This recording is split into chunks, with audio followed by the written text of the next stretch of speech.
படைத்தளித்து துடைக்கினுமோர் எல்லையில்லா பரம்பொருள் முன்பு இருந்தபடி இருப்பது போல் கன்னடமும் கலி தெலுங்கும் கவின் மலையாளமும் துளுவும் உன் உதித்து எழுந்தே ஒன்று பல ஆயிடினும் ஆரியம்போல் உலக வழக்கு அழிந்தொழியா உன் சீரிழமை திறமையந்து செயல் மறந்து வாழ்த்துதுமே என்ற தமிழ்தாய் வாழ்த்தினை பாடி அன்னை தமிழை வணங்கி இன்றைய திங்கள் நிகழ்வை இனிதாக தொடங்குகிறோம்.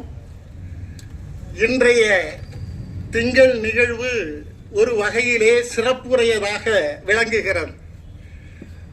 தாய் திருநாட்டின் 78வது விடுதலை நாள் விழாவோடு 1956 மாற்று மொழி கலந்து பேசுகிறவர்களிடமிருந்து தாய் தமிழ் நிலத்தை பிரித்து கொண்டு வந்த அந்த வரலாற்று பெரும் நிகழ்வை நினைவு கூறுகின்ற வகையிலேயும் 2 பெரும் நிகழ்வாக இந்த நிகழ்வு நடைபெறுகிறது. இந்த நிகழ்வுக்கு தலைமை தாங்கி சிறப்பித்திட தமிழ் தொண்டர் ஆவே செல்லப்பரெட்டியார் அவர்களை அன்போடு வணங்கி மேடையிலே வந்து அமருமாறு அன்போடு கேட்டுக்கொள்கிறேன்.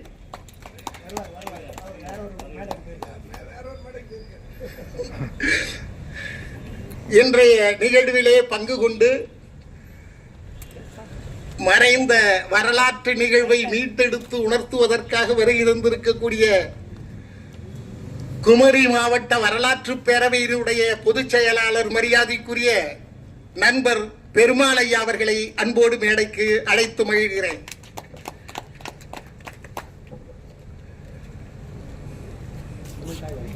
வாங்க, இவர் இங்க வந்து எழுதுங்க, இங்க வச்சு எழுதுங்க. ஐயா அவங்க 5 மணி முடிந்து 5:01 ஆரம்பிக்கின்ற போது நிகழ்ச்சி ஓடிக்கொண்டிருக்கும்னு சொல்லியிருக்காங்க. தமிழ்த்தாய் வாழ்த்து. அனைவரும் எழுந்து நிற்கவும்.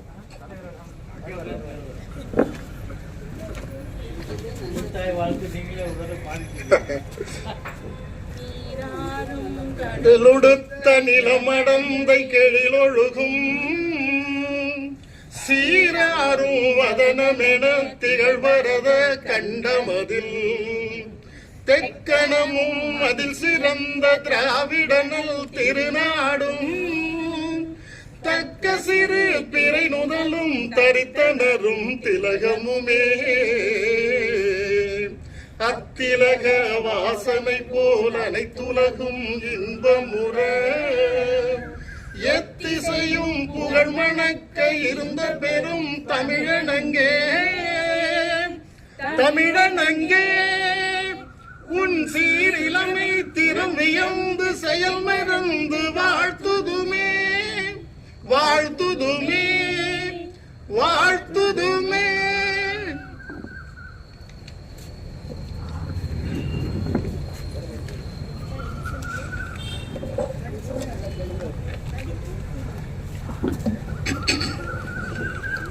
இன்றைய இருபெரு நிகழ்வாக நடைபெறுகின்ற இந்த சிறப்பு நிகழ்வுக்கு வருகை தந்திருக்கக்கூடிய பெருமக்களை அன்போடு வரவேற்க முகத்தான் வரவேற்று சிறப்பு செய்ய மரியாதைக்குரிய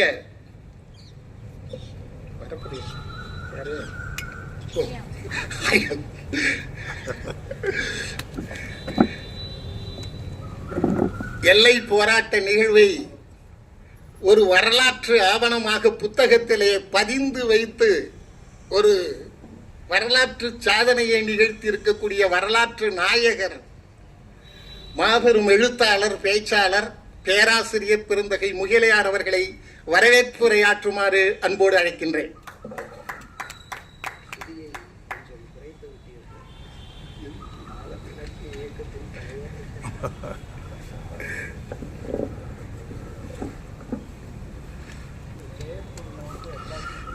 அனைவருக்கும் வணக்கம்.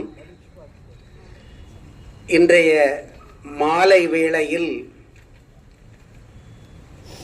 1954 ஆண்டில் ஆகஸ்ட் 11ஆம் நாளில் நடைபெற்ற துப்பாக்கிச் சூட்டில் 9 பேர் 9 தமிழர் கொல்லப்பட்டனர். அந்த சாவுக்கு காரணமாக இருந்தது தென் திருவிதாங்கூர் அரசின் அப்போதைய முதல்வராக இருந்த பட்டம் தாணுபிள்ளை அவர்கள். பிள்ளை என்பது ஜாதி பெயர் இல்லை, அவருடைய பெயரோடு சேர்ந்தது பட்டம் தாணுபிள்ளை. அவருடைய ஜாதியை குறிக்கும் பெயர் வேறு. அந்த பட்டம் தாணுபிள்ளை அரசு இந்தியா விடுதலை அடைந்த பிறகு தம் இந்திய மக்களை கொல்வதற்கு துப்பாக்கியை கையில் எடுத்து ஒரே நாளில் 9 பேரை சுட்டு வீழ்த்தியது. இது அரசு வழங்கக்கூடிய கணக்கு.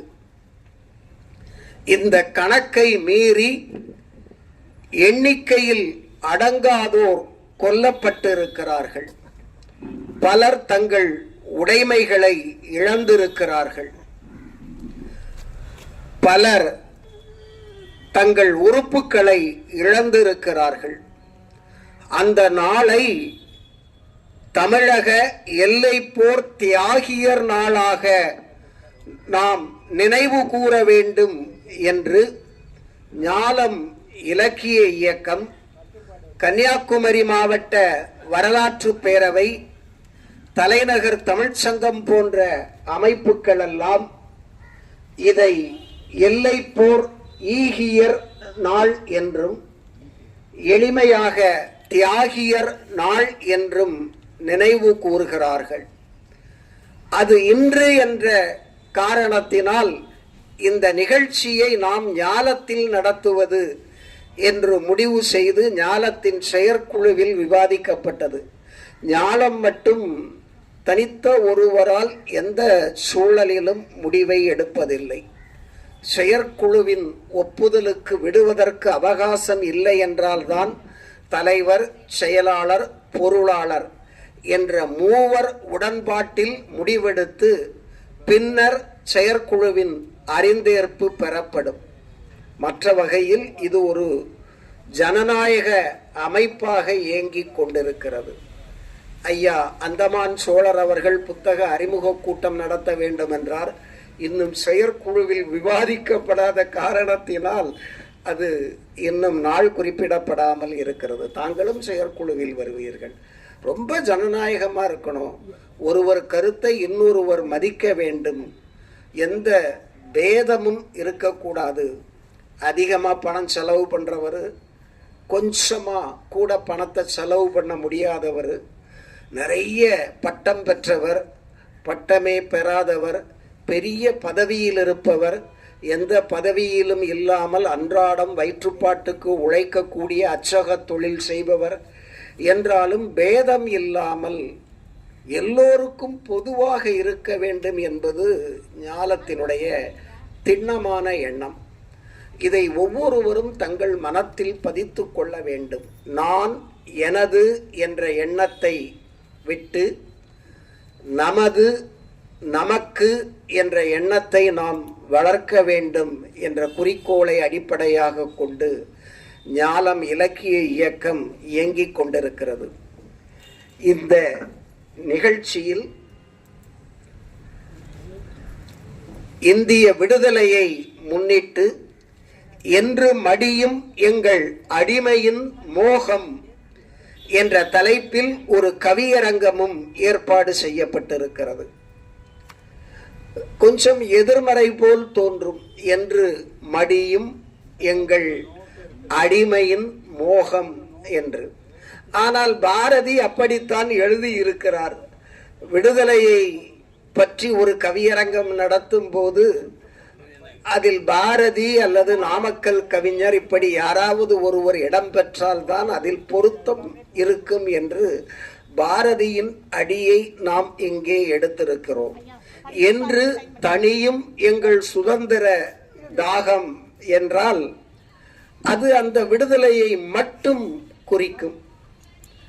ஆனால் என்று மடியும் எங்கள் அடிமையின் மோகம் என்றால் விடுதலைக்கு அப்பாற்பட்டு எங்கெங்கே நாம் அடிமைப்பட்டு கிடக்கிறோம் என்ற எண்ணத்தை எல்லாம் கிளறிவிடக்கூடிய ஒரு தலைப்பாக இருக்கும். நம்மை பார்த்து கொள்ளுங்கள். இது வலக்கை, இது இடக்கை. வலது கையால் ஒரு பொருளை டாக்டர் செந்தில்குமாரிடம் கொடுத்தால் ஆகா என்னை மதிக்கிறார் என்பார். நானே இடது கையால் ஒரு பொருளை கொடுத்தால் என்னை அவமதிக்கிறார் என்பார். வலக்கையும் என் கைதான், இடக்கையும் என் கைதான். ஒன்றுக்கு உயர்வு, ஒன்றுக்கு தாழ்வு நான் கற்பிக்கிறேன். இது வசதிக்காக நாம் ஏற்படுத்தி கொண்டதே ஒழிய ஒன்றை ஒரு பயன்பாட்டிற்காகவும் இன்னொன்றை இன்னொரு பயன்பாட்டிற்காகவும் வைத்திருக்கிறேன், அவ்வளவுதான். வலக்கை உயர்வு, இடக்கை தாழ்வு என்று கிடையாது. அதை போல வேளாண் தொழில் செய்பவரும் இருக்கிறார், அது வலதுகை. துப்புரவு பணியை செய்பவரும் இருக்கிறார், அவர் இடக்கை. இருவரும் சமநிலையில் மதிக்கப்பட வேண்டும். எங்க ஐயா விவசாயியே மதிக்கப்படுறான், அவனே மிதிக்கப்படுறான் என்று சொல்லக்கூடிய அளவிற்கு பணத்தின் தேவையும் பயன்பாடும் மிகவும் அதிகமாக போய்விட்டது. பணம்தான் ஒருவனுடைய மரியாதை என்ற எண்ணம் வளர்ந்து விட்டது. மாடு, மனை, வீடு, வாசல், தோட்டம், துறவு, ஆள், அம்பு, இப்படி சொன்னதில் எங்கேயும் பணம் வரவில்லை. மாடு, மனை, ஒரு வீடு, அது மாடி வீடா இருக்கலாம் அல்லது சாதாரண வீடா இருக்கலாம். 1-2 மாடு, வீடு, வாசல். வாசலும் வீடும் ஒண்ணுதானே, வாசல் இல்லாம ஏது வீடு அப்படின்னு சொல்லுவீங்க. அந்த காலத்துல எல்லாம் வீட்டுக்கு முன்னால பெரிய முற்றம் இருக்கும், முற்றத்துக்கு வெளியே தான் வாயில் இருக்கும். வாயில் என்பது பெரும்பாலும் வெளி வாயிலை மட்டும்தான் குறிக்கும். உள்ள இருக்கிறதெல்லாம் மூடி திறக்கக்கூடிய கதவுகள். வாயில் என்பது கோட்டை வாயில் அல்லது வீட்டின் தலைவாயில்னு சொல்றோம் இல்லையா, அந்த தலைவாயிலை தான் குறிக்கும். அதனாலதான் வீடு, வாசல். எங்க ஊர்ல அதை என்ன சொல்லுவாங்க, கோக்கதவு அப்படின்னு சொல்லுவாங்க. யானை கூட வரக்கூடிய அளவிற்கு நம்ம பெரிய கேட் இப்ப கார் வர்றதுக்காக வச்சிருக்கிறோம் இல்லையா, அதை போல அதை கோக்கதவு என்று சொல்லுவார்கள். வரவேற்புரை சொல்ல வந்தாரா இவர் என்று. இவர் எப்ப வரவேற்புரைக்கு வர்றாரோ அப்பதான் நான் என்னுடைய நிகழ்ச்சிக்கு கிளம்புவேன்னு காத்துக்கிட்டு நிற்கிறாரு கவிஞர் தெய்வ கணபதி. எனவே உயர்வு தாழ்வு பார்க்க கூடாது என்பது என்னுடைய எண்ணம். நிறைய செடி இருக்குது, துளசி செடிக்கு மட்டும் அதிக மரியாதையை கொடுக்கிறோம். அப்படி என்ன மரியாதை அதற்கு மட்டும்? அதுவும் ஒரு செடி, கத்தரிக்காய் செடியும் ஒரு செடி. துளசி செடியின் பயன்பாட்டை விட கத்தரிக்காய் செடியின் பயன்பாடு அதிகம். அப்படி என்றால் கத்தரிக்காயை மாடம் கட்டி வைப்பதா? அதை நம்ம தோட்டத்தில் வச்சிருக்கிறோம். துளசி ரொம்ப அரிதானது. துளசியை வளர்த்து விட்டுட்டீங்கன்னா அது காடா மண்டி போய் கிடக்கும், வெட்டி தள்ளுவாங்க. எங்க வீடுகள்ல அப்படியெல்லாம் மண்டி போன வழக்கம் உண்டு. ஏன்னா எங்களுக்கு எப்படி மாடம் வைக்கிற வழக்கம் கிடையாது. துளசிக்குன்னு ஒரு மாடம், அதை கும்பிட்டு வணங்குற வழக்கம் கிடையாது. தேவை பின்பக்கத்துல துளசி அது பாட்டுக்கு கிடக்கும். அது ஒரு மருந்து பொருள் என்ற வகையில் அதை எடுத்துக்கொள்வோம், அவ்வளவுதான். எனவே துளசியை உயர்வாக கருதி வளர்த்தாலும் அது உயர்வு தாழ்வுக்கு வழிவகுக்கும் என்பதை உணர்த்துகிறேன். எல்லாவற்றிற்கும் ஒரு சமநிலை இருக்க வேண்டும். எப்படி ஜாதி பேதம் இல்லாத நிலை வர வேண்டுமோ அதை போல துளசிக்கு ஒரு மரியாதை, வில்வத்திற்கு ஒரு மரியாதை என்று அதிகமாக கொடுக்க கூடாது. வலக்கையும் இடக்கையும் என் கை என்ற சமத்துவ எண்ணம் வேண்டும்.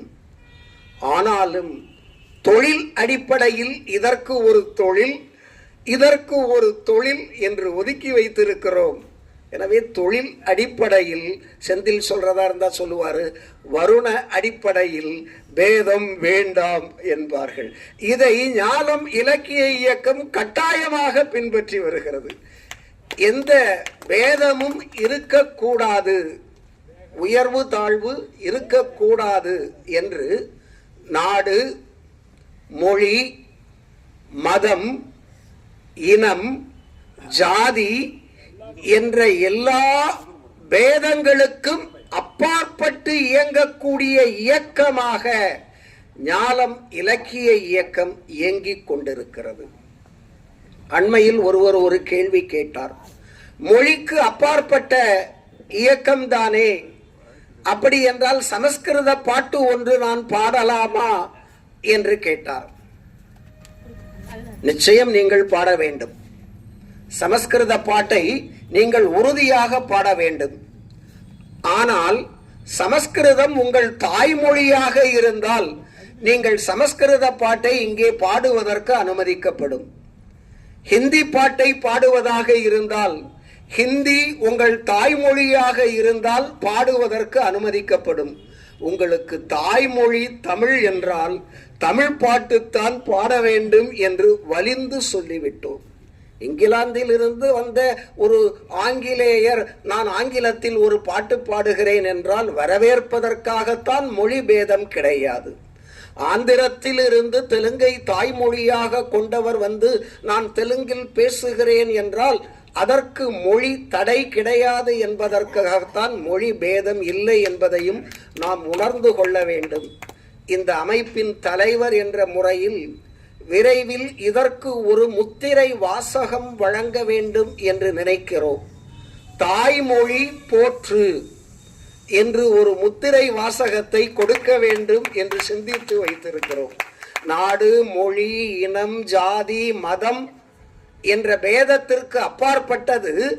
ஆனால் அவரவர் தாய்மொழியை போற்ற வேண்டும் என்பதை வலியுறுத்த வேண்டும் என்பதற்காக தாய்மொழி போற்று என்ற முத்திரை வாசகத்தை பொதுக்குழு கூட்டி தீர்மானம் கொண்டு வந்துதான் நிறைவேற்றப்படும் என்பதையும் தெரிவித்துக் கொண்டு இன்றைய நிகழ்ச்சிக்கு வருகிறேன். இன்றைய நிகழ்ச்சிக்கு தலைமை தாங்கி கொண்டிருக்கக்கூடிய தமிழ் தொண்டர் ஆவே செல்லப்ப ரெட்டியார் அவர்கள் ஞானம் இலக்கிய இயக்கத்தின் மிகப்பெரிய தூண். என்னை பார்த்து யாராவது ஞானம் இலக்கிய இயக்கத்தின் தூண் என்றால் அது எவ்வளவு ஆட்டம் காணும் என்பதை நீங்களே தெரிந்து கொள்வீர்கள். ஆனால் அவரை பார்த்து யாராவது தூண் என்றால் ஆஹா, ஞானம் இலக்கிய இயக்கம் உறுதியாக இருக்கிறது என்று சொல்லுவார்கள். அதற்கு அடுத்து இன்னொரு தூண் யார் என்றால் ஐயா லயன் பி புதுக்கண் அவர்கள். அவரை சொன்னாலும் பொருந்தும். ஏனென்றால் அவருக்கு சற்றும் குறைவில்லாதவர். ஒருவேளை 1 கிலோ 2 கிலோ குறையலாம், ஆனால் உள்ள உறுதியில் இன்னும் அதிகமான வலிமை பெற்றவர். இப்படிப்பட்ட தூண்களில் ஒருவரான ஞானம் இலக்கிய இயக்கத்தின் புரவலர் தமிழ் தொண்டர் வாசல் வசந்த பிரியனால் வழங்கப்பட்ட பட்டம் அது தமிழ் தொண்டர். ஆவே செல்லப்ப ரெட்டியார் இந்த நிகழ்ச்சிக்கு தலைமை தாங்குவதற்காக பேருள்ளம் கொண்டு இசைவு தெரிவித்திருக்கிறார். அவர்களை மழை வருவதற்கு முன் கரவொலி எழுப்பி வருக வருக என்று வரவேற்குமாறு கேட்டுக்கொள்கிறேன். இன்றைய நிகழ்ச்சியில் எல்லைப்போர் தியாகியரை பற்றி எந்த காரணத்தை முன்னிட்டும் 10 நிமிடங்களுக்குள் மிகாமல் உரையாற்றுவதற்காக, இல்லை என்றால் ஒலி வாங்கி அணைத்து விடுவார்கள். சரியாக 5 மணிக்கு தொடங்கியதை போல உரையாளர்களும் குறித்த நேரத்தில் உரையாற்ற வேண்டும் என்று அருள் கூர்ந்து உங்களுடைய உயர்வை கருதாமல் கேட்டுக்கொள்ளுகிறேன். அதற்கு உடன்பட்டு வருகை தந்திருக்கக்கூடிய அன்னை வேளாங்கண்ணி மகளிர் கல்லூரியின் தமிழ்துறை பேராசிரியர், தமிழ்துறை தலைவர், மிகச்சிறந்த பேச்சாளர், ஒரு தியாகியின் மகள், எல்லைப்போர் தியாகியின் மகள் டாக்டர் ப. தா. ராணி அவர்களை வருக வருக என வரவேற்று அங்கேயே அமருமாறு வேண்டுகிறேன். பல கல்லூரிகளில் பேராசிரியராக பணியாற்றியவர், பணி நிறைவு பெற்றிருந்தாலும் நான் சிறுவனாக ஆப் ட்ரவுசர் கீழே விழாம அப்படி இழுத்து பிடிச்சுக்கிட்டு வண்டி சைக்கிள் டயரை உருட்டிக்கிட்டு போகக்கூடிய காலத்திலேயே இலக்கிய தாகம் கொண்டவர் டாக்டர் ஜோ சா மாணிக்கராஜ் அவர்கள். அவர்களையும் வருக வருக என வரவேற்று அவர்களுக்கு கூறியது பொருந்தும் என்று அமர வைக்கிறேன். அடுத்து யாராவது ஒருத்தர் உட்காரணும் அப்படிங்கிறதுக்காகத்தான் அவரை உட்கார வச்சிருக்குது. கவிஞர் மு. ஆ. பெருமாள் அவர்கள் கன்னியாகுமரி மாவட்ட வரலாற்று பேரவையை தலையில் தாங்கிக் கொண்டிருப்பவர். அவர் தலையில் தாங்கிக் கொண்டிருப்பதன் அடையாளம் அவர் தலையிலேயே தெரியும். அந்த அளவிற்கு தனி மனிதனாக ஒற்றை கல் ஒற்றை கால் மண்டபம் என்பதை போல ஒற்றை ஆளாக நின்று சுமந்து கொண்டிருக்கக்கூடிய கவிஞர் மு. ஆ. பெருமாள், மு. ஆறுமுக பெருமாள் அவர்களை வருக வருக என்று வரவேற்று மேடையில் அமருமாறு வேண்டுகிறேன். இந்த நிகழ்ச்சியில் சிறப்புரையாற்றுவதற்காக குமரி செழியன் அவர்கள் வருகை தர வேண்டும். அவர் இப்போது திருவல்லிக்கேணியிலிருந்து புறப்பட்டிருப்பார். வந்துவிட்டார், வந்து கொண்டிருக்கிறார் என்பதை போல அவர் பல அமைப்புகளில் பொறுப்பேற்றிருக்கக்கூடிய உயர்ந்த ஆள். எனவே அவர் வேளச்சேரிக்கு வந்துவிட்டார். M1 என்ற பேருந்து உடனே கிடைத்தால் சில மணித்துளிகளில் இங்கே வருவதற்கு வாக்கோ பாண்டியனோடு ஈருந்தில் வருகிறார். எனவே விரைவில் வந்துவிட. பைக்கை ஈருந்துன்னு சொல்லலாமோ? ஈருந்து, ஈருருளி. சைக்கிள் அது மிதிவண்டி. ஈருருளி. ஆனா சைக்கிளை தான் மிதிக்கிறோம், அதனால அது மிதிவண்டி. சரி. கவிமாமணி முனைவர் குமரி செழியன் அவர்களை வருக வருக என வரவேற்கிறேன். அவருக்கும் ஒரு கரவொலியை வழங்குவோம். இந்திய விமான பாதுகாப்பு துறையின் தென்மண்டல ஒருங்கிணைப்பாளராக மிகப்பெரிய பதவியில் இருக்கிறார் கு. காமராஜ். இந்த எல்லை போராட்டத்திற்கு காமராஜ் அவர்களுடைய பங்கு பெரும் பங்கு. அவர்களுடைய பங்கு இல்லை என்றால் உண்மையிலேயே கன்னியாகுமரி மாவட்டம் தனியாக பிரிக்கப்பட்டிருக்காது. அதை பலரும் உணரவில்லை. ஒரே ஒரு குறையை சொல்லுவார்கள். தேவி குளம், பீர், மேடு, இந்த இரண்டையும் நாம் பெற வேண்டும் என்பதும் நோக்கமாக இருந்தது. அந்த இரண்டும் வருவதற்கு வாய்ப்பு இல்லை. அந்த இரண்டும் வருவதாக இருந்தால் மூணாறும் வந்திருக்கும். அந்த மூணாறு, அந்த முல்லை பெரியாறு அணைக்கட்டு இவையெல்லாம் இங்கே வந்திருக்கும். அவை ஏன் வரவில்லை என்றால் கன்னியாகுமரி மாவட்டத்தில் மக்கள், இப்போது கன்னியாகுமரி மாவட்டம், அப்போது அந்த நாகர்கோயில், மார்த்தாண்டம் இந்த பகுதிகளில் போராடியதை போல தேவிகுளம், பீர்மேடு, மூணாறு இந்த இடங்களில், வண்டிப்பெரியாறு இந்த இடங்களில் போராட்டம் நடைபெறவில்லை. அங்கே போராட்டம் நடத்துவதாக இருந்தால் உடுமலைப்பேட்டை, திண்டுக்கல், தேனி, கம்பம், மதுரை இந்த பகுதியில் உள்ள மக்கள் தான் அங்கே போராட்டம் நடத்த வேண்டும். அவர்கள் யாரும் போராட தயாராக இல்லை. ஏனென்றால் நேரடி பாதிப்பு அவர்களுக்கு இல்லை. அப்போ கன்னியாகுமரிக்கு மட்டும் என்ன நேரடி பாதிப்பு? திருவனந்தபுரம் தான் ஹெட் குவார்டர்னா ரொம்ப பக்கம். கன்னியாகுமரிக்கு சென்னை தலைமை செயலகமாக இருக்கும்போது அந்த காலத்தில் 18 to 20 மணி நேரம் ஆகும். நான் சென்னைக்கு வரக்கூடிய 1985 18 to 20 மணி நேரம் பேருந்தில் ஆகும், ஒற்றை பாதை. இப்போ 12 மணி நேரத்தில் போயிடுது, 12, 11 கூட போயிடுது. 8 மணி நேரத்திலையும் விரைவாக செல்லக்கூடிய பேருந்துகள். நம்முடைய அருள், அப்போதான் ஃபோன் வருமா உங்களுக்கு?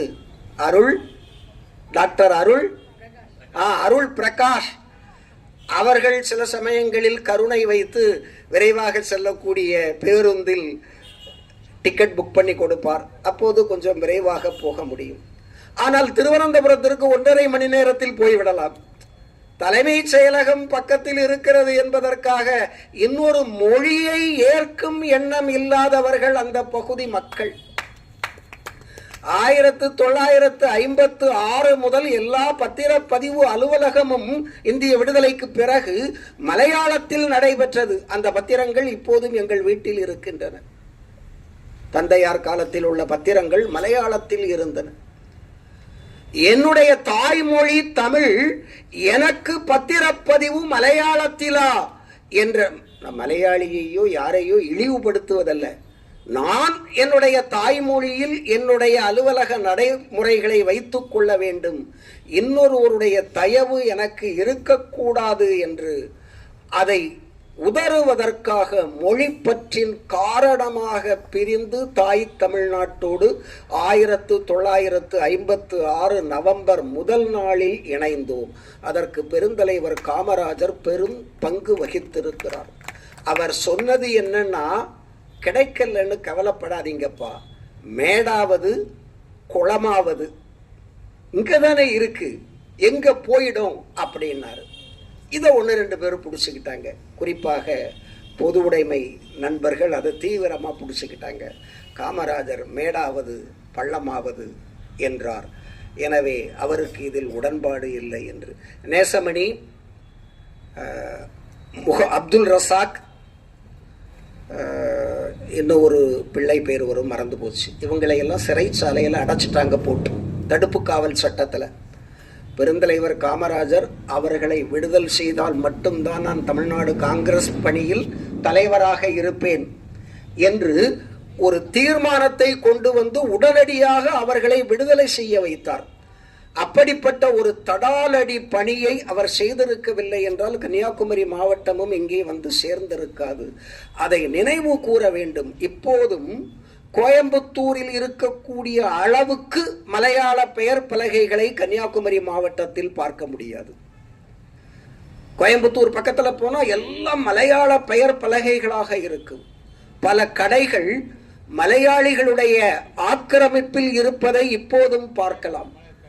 கோயம்புத்தூர்ல ரயில்வே ஸ்டேஷனுக்கு எதிர போகக்கூடிய பெரும்பான்மையான கடைகள், உணவு பழக்க வழக்கங்கள் இப்போதும் மலையாள மக்களின் வழக்கமாகவே இருக்கும். ஆனால் கன்னியாகுமரியில் எங்காவது மலையாளத்தில் ஒரு பெயர் பலகையை பார்த்தால் உடனே ஓரிருவர் அந்த பெயர் பலகையை மாற்றுவது வரை தொடர்ந்து போராடி கொண்டிருக்கிறார்கள். அப்படி போராடியவர்களில் இந்த காமராஜும் ஒருவர், முகிலை ராஜபாண்டியனும் ஒருவர்.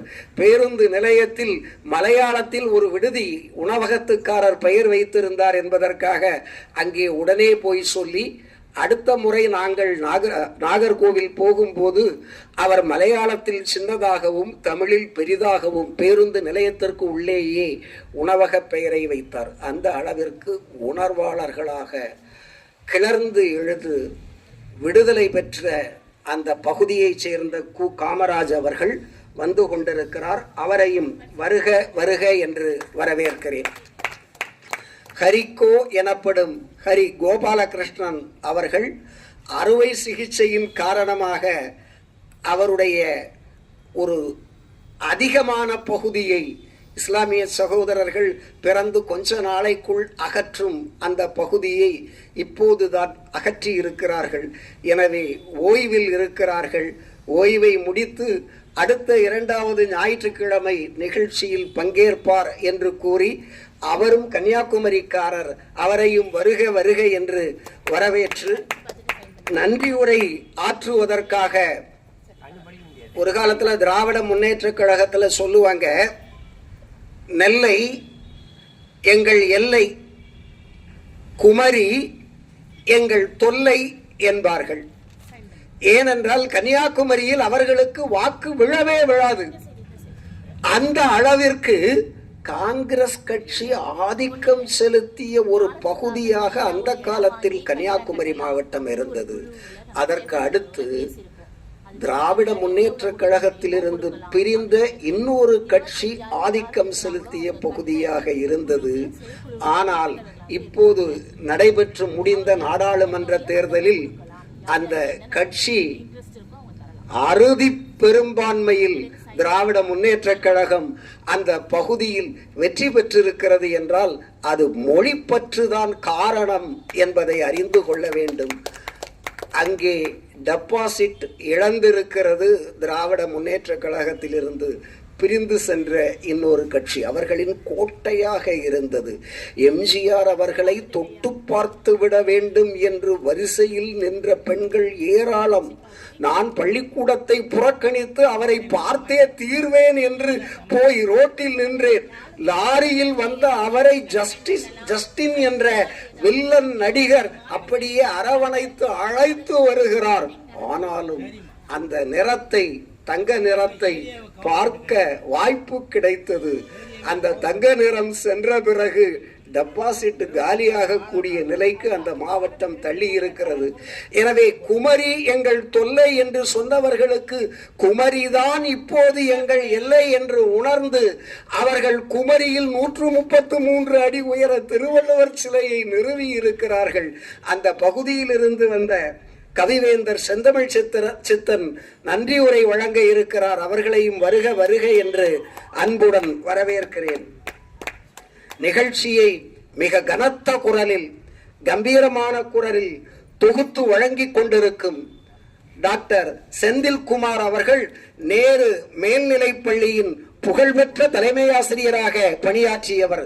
மிகச்சிறந்த புது குரல், புது கவிதையில் வழங்கக்கூடிய கவிஞர்.